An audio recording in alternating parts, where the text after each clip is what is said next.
This tactic will be used over and over and over again if we do not nip it in the bud now, dear viewer. Okay, they're going to keep doing this. Eventually it's, how dare you not take the vaccine? You're putting other people's lives at risk.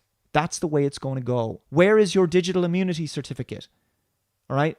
Show us that you've been vaccinated. That's where it's going to go after this. Ultimately, the only thing that's at work here is groupthink.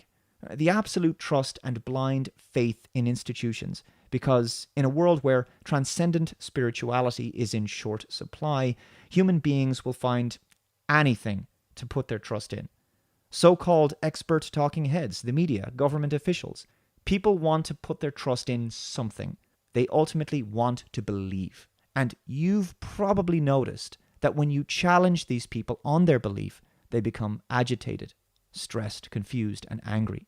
This is because you are challenging an article of their faith, something they are deeply emotionally wedded to. We are living in a time where the populace are being groomed to accept a world of what the 2010 Rockefeller document described as tighter top-down control, where people are in lockstep with following orders from government. And what have we been witnessing for the past number of months now? Stand on the circle. Follow the one-way system, follow the arrow, wear your mask, sanitize your hands. So let's have a look now at what Primark is doing in its shops in the UK. We have a number of extensive measures that we've put into place, and the first thing our customers will experience is the decals that they will see on the floor leading them to the clear entrance that we have defined. Notice once again the happy upbeat music to effectively normalize the absolute absurd. There will be a greeter who will then count the customers into our stores. We will have a limited number of customers in our stores. Yes, that's the reason that your stores will not likely remain open for very long.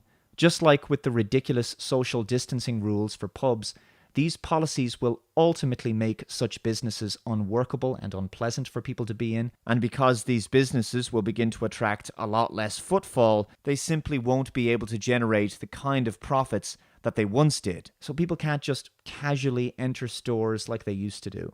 They'll have to queue for ages and follow all these rules like it's airport security or something.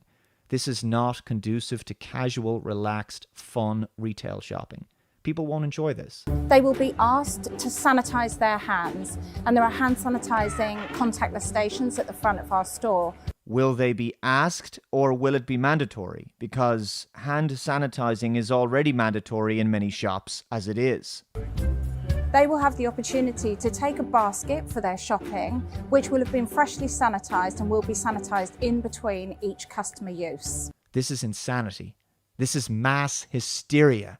This is how you create hypochondriacs and people with germophobia and obsessive-compulsive disorder. So as our customers walk through the store, they will see the safety messages both on our light boxes and on the fixtures. The new abnormal. Constant reminders of do's and don'ts. Unending nagging and reminders to follow rules as the new regime is enforced upon the sheep.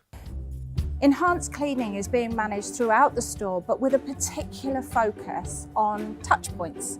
So the escalator handrails, the lift call button, and our till point areas. They will be able to use the escalators as normal, again adhering to social distancing. And in our lifts, we are inviting just 2 customers to use our lifts. And again, they are clearly marked in terms of where those customers should stand. This is the kind of treatment I'd expect inmates in prisons would have to adhere to. So at this time, the fitting rooms will be closed, and we are asking that customers don't try product on. But we will continue with our returns policy, 28-day return policy, and we have introduced a new contactless returns process. So let me get this straight. You can't try on the clothes in the store. Yeah, that's great news. So you have to buy the clothes and then try them on at home. And if you don't like them, you bring them back to the store and return them with this new contactless returns policy.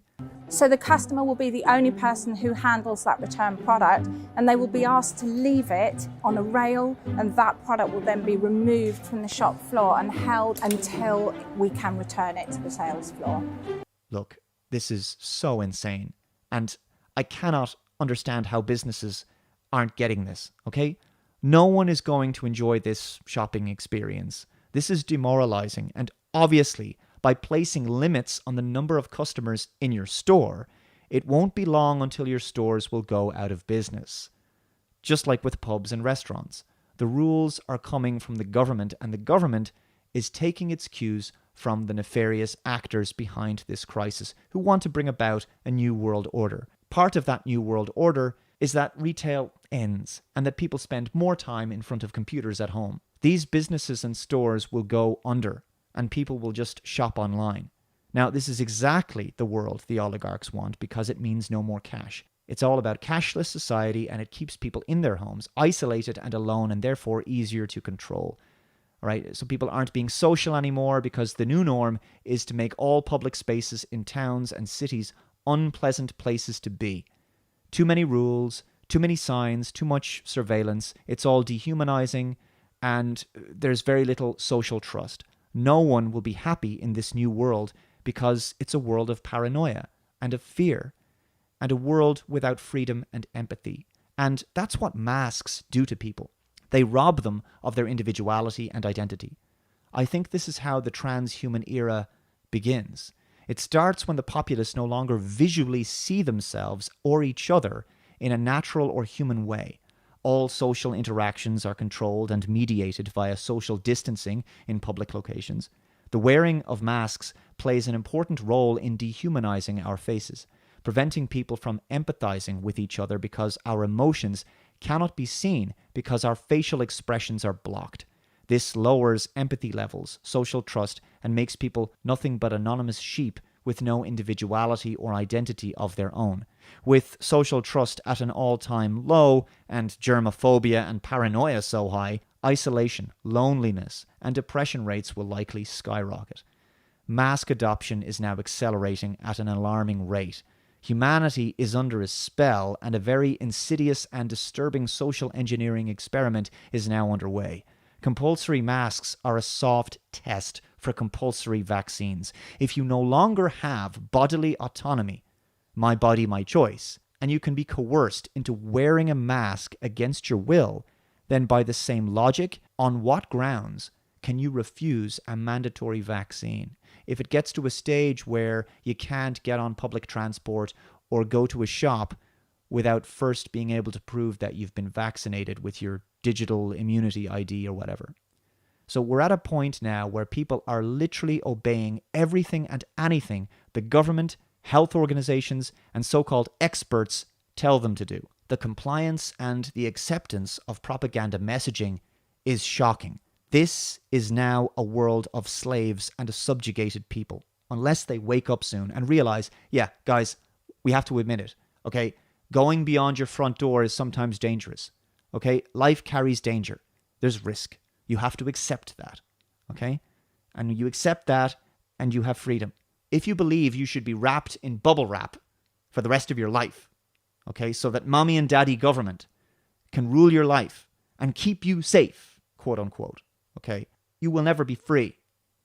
Do not sacrifice your freedom for so-called security, because we're not secure and safe from the police state and from the government.